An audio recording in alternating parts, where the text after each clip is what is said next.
सबसे पहले यहाँ उपस्थित हमें सभी भाइयों का, हमारे सभी भाइयों का और देवतुल भाइयों का प्रणाम, देवतुल भाइयों को प्रणाम।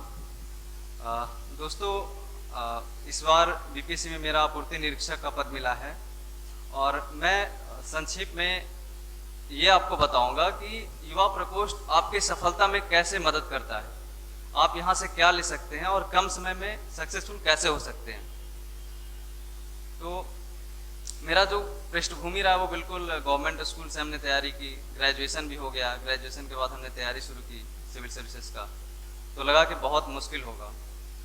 फिर युवा प्रकोष्ठ में जुड़ा और तैयारी का क्रम बिल्कुल शुरू हो गया। दिन भर अपना जो प्रिपरेशन होता है सुबह से मेडिटेशन के साथ वो चलता रहा और शाम में हम लोग बीएसएस में पढ़ाते थे, कुम्हरार बीएसएस में। बीएसएस में पढ़ाने के साथ साथ कभी कभी नुक्कड़ नाटक भी होता है हम लोग का, तो उसमें भी समय दान रहा और बहुत योगदान, बहुत कहा जाए तो बहुत अच्छा बात हम लोग को सीखने को मिलता था और जीवन में करने को मिलता था। खासकर हमको याद है नागपुर में भी हम लोग गए थे, युवा संकल्प समारोह था और बहुत कुछ सीखने को मिला था। हमारे साथ और भी लोग गए थे। तो ये चीज़ ना आपके कैरियर में बहुत हेल्प करता है। जब आप तरह तरह के लोगों से मिलते हैं और उसमें अपने स्किल को बेहतर करते हैं, तो ये आपको कैरियर में बहुत बहुत बहुत हेल्प करता है। तैयारी का क्रम तो चलता ही रहता है। बीपीएससी में मैं बताऊंगा कि इसमें तीन तरह का एग्जाम होता है। एक होता है प्रीलिम्स, दूसरा होता है मेंस और तीसरा होता है इंटरव्यू। प्रीलिम्स तो लोग निकाल लेते हैं, अपना टेस्ट वगैरह देकर के ऑब्जेक्टिव टाइप एग्जाम है, लेकिन जो मेंस होता है वो रिटेन एग्जाम होता है। वो आपके दृष्टिकोण को चेक करता है कि किसी भी चीज़ पे आपका व्यू कैसा है, आप चीज़ों को देखते कैसे हैं, जो समस्याएं हैं चाहे वो बिहार की हो, देश की हो, विश्व की हो, उसे आप कैसे देखते हैं, कैसे आप सॉल्व करेंगे। मेरा वैकल्पिक विषय इतिहास रहा, तो इतिहास की वर्तमान में क्या प्रासंगिकता है, आप उन चीज़ों को कैसे देखते हैं। दोस्तों, हम लोग की एक पत्रिका आती है अखंड ज्योति, तो पढ़ने के बाद वही चलता था अखंड ज्योति। और अखंड ज्योति में मैं क्या करता था कि जो वर्ड आते हैं अच्छे अच्छे, मैं उसको कलेक्ट करता था। वो बहुत सारे चैप्टर में काम आता था। बहुत सारे चैप्टर में तो बिल्कुल कल्चर वगैरह पढ़ना है तो वो काम आ जाता था, और जो व्यू होता है आपका वो बहुत बृहद पैमाने पे डेवलप होता है। तो वो काम मैं करता था अखंड ज्योति के साथ, तो ये चीज़ काम आया। तीसरा जो है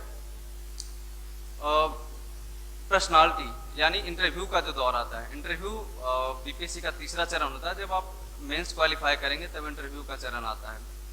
तो उसमें ये चीज़ें जो होती है ना वो बहुत काम आती है। मैं संक्षेप में बताऊंगा कि इंटरव्यू में क्या होता है कि एक हॉबी होता है, वो डेप मांगते हैं आपका कि आपका बैकग्राउंड क्या है, आपका हॉबी क्या है, आपने ग्रेजुएशन कब किया, कैसे किया। तो बहुत लोगों का क्या रहता है कि इंटरव्यू के बाद वो तैयारी शुरू करते हैं कि हमारा हॉबी किचन गार्डनिंग है, कोई बोलता है हमारा हॉबी म्यूजिक सुनना है। हमारा हॉबी तो पहले से था, तो वो चीज़ बहुत काम आ जाती है। इंटरव्यू में मेरा दूसरा या तीसरा क्वेश्चन ही चला गया हॉबी पे कि आपका हॉबी क्या है। और जब हॉबी आता है तो सबका तो वो भी सुन सुन के पक चुके होते हैं। तो मेरा हॉबी था जो हम लोग का बीएसएस का था, तो हमने बताया कि इसलिए मेरे हम बच्चों को पढ़ाने का काम करते हैं। थोड़ा देर तो चला अपना, और जो दौर चल रहा था क्वेश्चन का, फिर वो घूम करके आ गए हॉबी पे, और एक मेंबर तो बार बार हॉबी पे ही आ रहे थे। तो बहुत बेहतर रहा वो मेरे लिए इंटरव्यू में। तो ये काम आप कर सकते हैं। दूसरा, आप जो भी एग्जाम का प्रिपरेशन करते हैं अभी से ही, क्या होता है कि जितना आप लोग पढ़ते हैं उतना पढ़ना भी नहीं होता है। कई लोग मतलब गलत डायरेक्शन में मेहनत करते रहते हैं। तो आप कम समय में बेहतर कैसे कर सकते हैं, इसके लिए ये है कि प्लानिंग ज़्यादा से ज़्यादा कीजिए। प्लानिंग का मतलब क्या है कि कई लोगों को सिलेबस ही नहीं पता होता कि हम कर क्या रहे हैं और वो तैयारी करते रहते हैं। तो सिलेबस को बार बार देखिए। सबसे सुबह उठ करके पहले सिलेबस को ही देखिए, क्वेश्चन को एनालाइज कीजिए कि किस पोर्शन से क्वेश्चन ज़्यादा आ रहा है, किस पोर्शन से क्वेश्चन कम आ रहे हैं। जिस पे ज़्यादा आ रहा है उसको बार बार पढ़ना है। कम मटेरियल रहना चाहिए, उसको बार बार पढ़िए, तब आप बहुत कम समय में बेहतर कर सकते हैं। क्वेश्चन बैंक को बार बार बनाइए।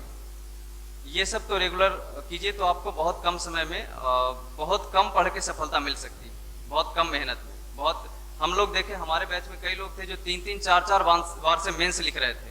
हमारा ये पहला मेंस था, पहला इंटरव्यू था और पहला में ही मेरा सिलेक्शन हुआ।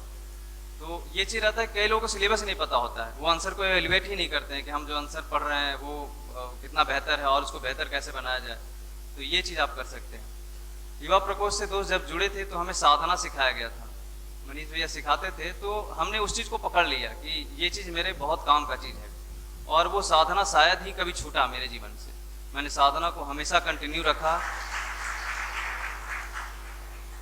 जहाँ भी गया, दिल्ली गया तो दिल्ली में भी, वहाँ जाने के बाद दिल्ली कुछ दिन, ज़्यादा दिन तो मैं दिल्ली नहीं रहा, लेकिन दिल्ली में गया तो फिर 1 महीना तक तो ऐसे ही चला। फिर सोचे कि अपना भी संगठन यहाँ होगा, तो वहाँ भी दिया, दिल्ली के बारे में हमें पता था, तो वहाँ भी ज्वाइन किया।